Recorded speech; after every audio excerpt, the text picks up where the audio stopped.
Hello बच्चों, let's see this question. The question says the resistance of the circuit between A and B is. Question में एक circuit दिया हुआ, हमें ए और बी पॉइंट के बीच इक्विवेलेंट रेसिस्टेंस फाइंड करना है. Key concept of the question is,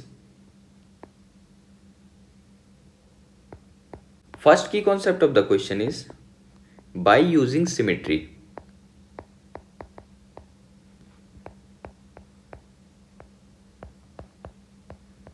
And second key concept of the question is simplification of circuit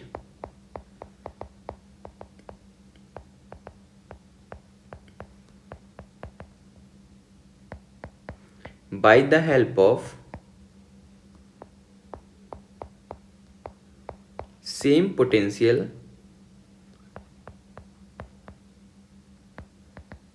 point method. अगर आपको ये दोनों कॉन्सेप्ट पता है तो आप इजी तरीके से इस क्वेश्चन को सॉल्व कर सकते हो. हम लोग सर्किट पे आ जाते हैं. आप देख पा रहे हो सर्किट में दो पॉइंट हमें दिया हो, ए और बी पॉइंट.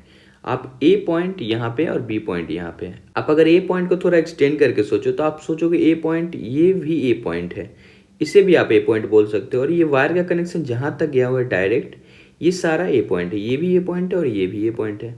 और वैसे ही आप बी पॉइंट के बारे में सोचो तो ये जो वायर का कनेक्शन डायरेक्ट जहाँ तक गया हो, ये सारा बी पॉइंट है. आप इसे बी पॉइंट बोल सकते हो, इसे बी पॉइंट बोल सकते हो. तो अब इसे जब मैं सर्किट ड्रॉ करूंगा तो ये सर्किट थोड़ा और सिंप्लीफाई हो जाएगा. उसके बाद आप सिमेट्री मेथड लगा सकते हो. बाकी इसके अलावा जो 3-4 पॉइंट बचे हो, आप उसका कुछ भी नेमिंग दे सकते हो. सपोज ये सी है, यहाँ पे डी आप ले सकते हो. एक सेंटर में पॉइंट बना है तो सेंटर वाले को ई पॉइंट हम लोग मान सकते हैं, ई पॉइंट. अब वापस से सर्किट को हम लोग रीड्रॉ अगर करें तो ये सर्किट कुछ ऐसा दिखेगा. ये सर्किट में टोटल 5 पॉइंट है, तो हम लोग यहाँ पे 5 पॉइंट ड्रॉ कर लेते हैं. ये पॉइंट ए हो गया, इधर साइड में पॉइंट बी कर दे रहा हूँ, ऊपर साइड में मैं पॉइंट सी कर दे रहा हूँ, और नीचे में पॉइंट डी कर दे रहा हूँ, और सेंटर पे पॉइंट ई कर दे रहा हूँ. अगर आप इस सारे रेसिस्टेंस को कनेक्ट करो तो आप इजिली देख पा रहे होगे ये जो आर और आर है ये दोनों पैरेलल में है. वैसे ही ये दोनों आर और आर पैरेलल में है. आप इसे और भी सिंप्लीफाई कर सकते हो, क्योंकि जब ये ए पॉइंट, ये वाला पॉइंट एक ही पॉइंट बन गया तो ये और ये के अबाउट पैरेलल में है ये.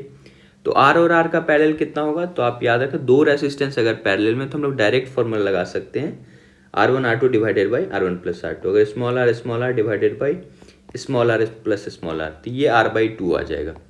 कोई भी दो बराबर रेसिस्टेंस अगर पैरेलल में है तो उसका इक्विवेलेंट उसका हाफ हो जाएगा अगर बराबर है तो आप डायरेक्ट ए और ई के बीच में एक रेसिस्टेंस लगा सकते हो और उसका वैल्यू कितना है, R/2 है.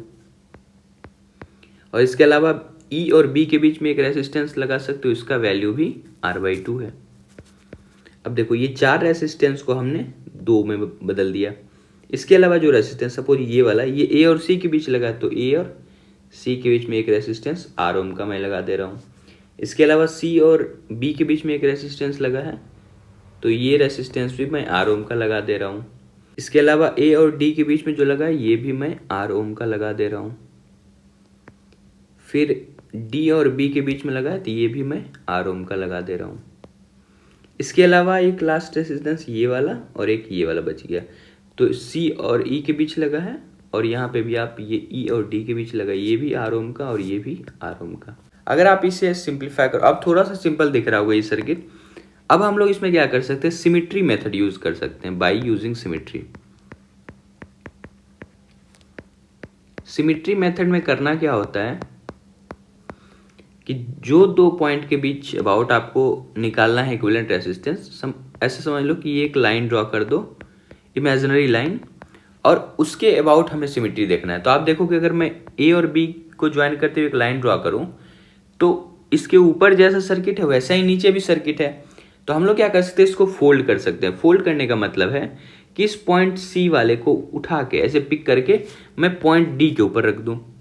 तो इसको जैसे आप इसके ऊपर रखोगे तो ये वाला भी इसके ऊपर आ जाएगा, ये वाला भी इसके ऊपर आ जाएगा, और बीच वाला तो वैसे ही रह जाएगा, और ये इसके ऊपर आएगा, और बीच वाला ये पॉइंट को ज्वाइंट करके हमें हटा देना है. ये मेथड होता है सिमेट्री का. अगर इसके अलावा आप कोई दूसरा मेथड आता है तो आप उससे भी अप्लाई कर सकते हो. तो अगर सिमेट्री यूज करके देखें तो इस सर्किट को कैसा बना सकते हैं हम लोग.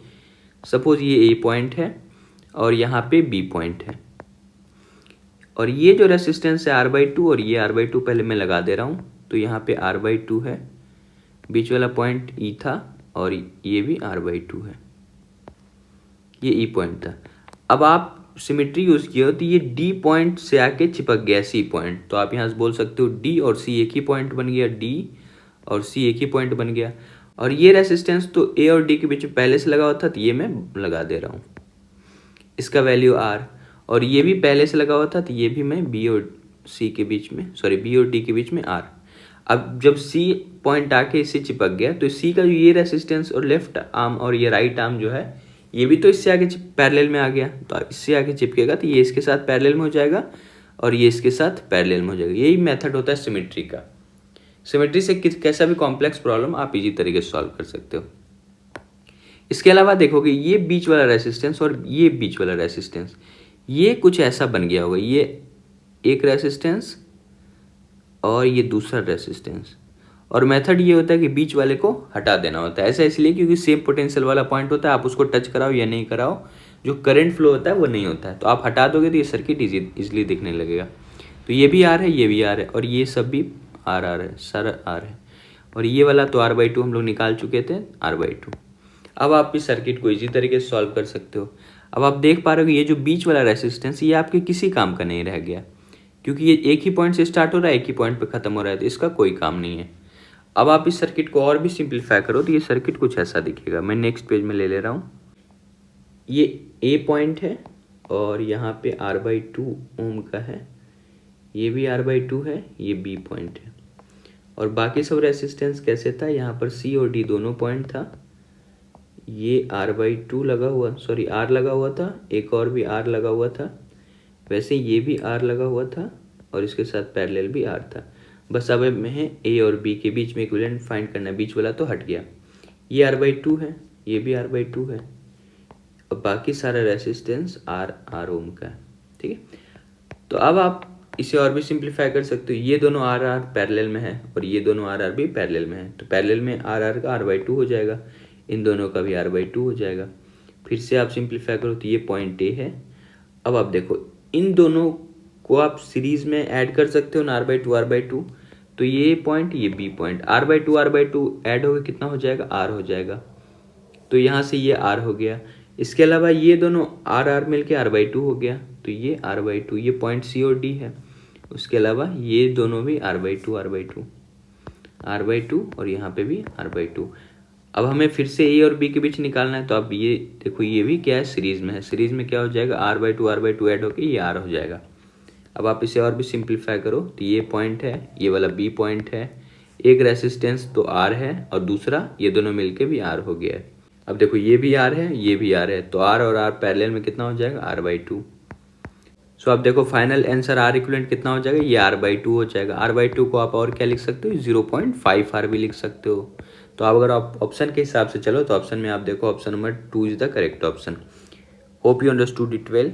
Best of luck. Thank you.